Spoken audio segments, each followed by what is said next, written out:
Hi everyone, my name is Isabella Davila, and today I'm going to be talking about World War II and the different ways that the U.S. was impacted during this time.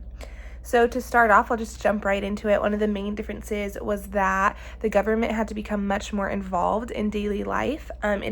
It controlled important resources through rationing. So people needed ration cards to buy items like gas, clothing, meat, butter, and sugar. Another thing that I was reading was that families planted victory gardens to grow their own food. And the video also showed that communities also collected scrap metals and rubber, and also many Americans bought war bonds to help the government pay for war. American industry also changed quickly. So factories began making airplanes, ships, submarines, weapons, and other military supplies. This created many jobs. However, millions of men had to leave their regular jobs to join the military. So this actually caused a major worker shortage.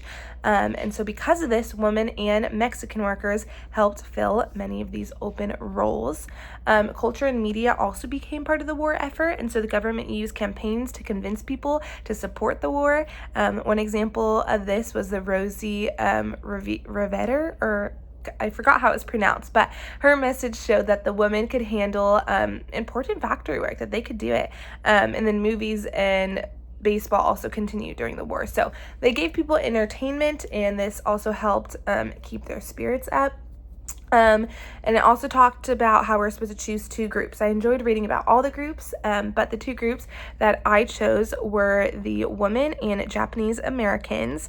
And the women stood out to me because they helped keep the country running while many of the men were away fighting. So more than 6 million women took war jobs. They built aircrafts, weapons, and submarines.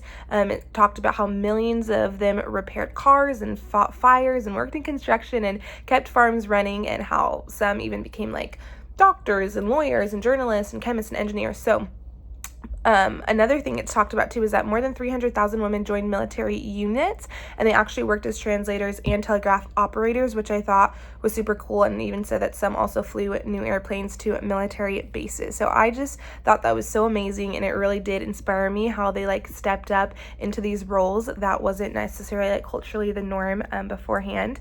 And yeah, it just showed that women can handle hard and dangerous work, and they proved people wrong. They learned skills, and they took jobs that were necessary for our country. And many of the times they were paid less than the men, and it also said that they lost their jobs after their soldiers returned. But I still just think that their work helped the United States in such a great way.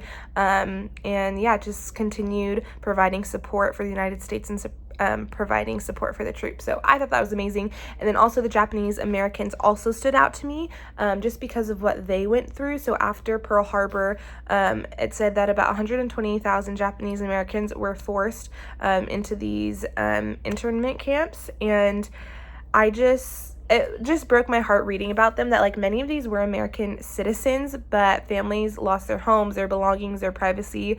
They lost their freedoms, and these camps were just surrounded by barbed wire and guard. And it was just watching the videos about how harsh these living conditions were. Even after facing this treatment, thousands of Japanese Americans still served in the United States.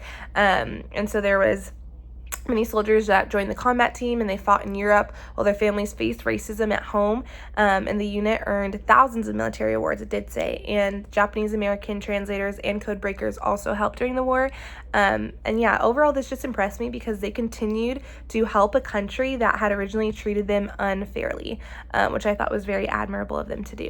And for the last part of this, about American society committing to a total war in the exact same way, I don't think that we could.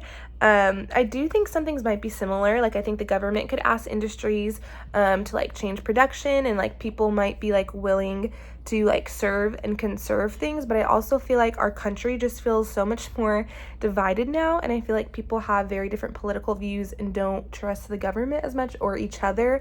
And I feel this would just make it harder to convince people to accept rationing limits or just major limits on daily life. And I also feel now with social media, it might things a little bit more difficult with information spreading fast and just different opinions, creating confusion about the war, and some people refusing to just follow the government's rule.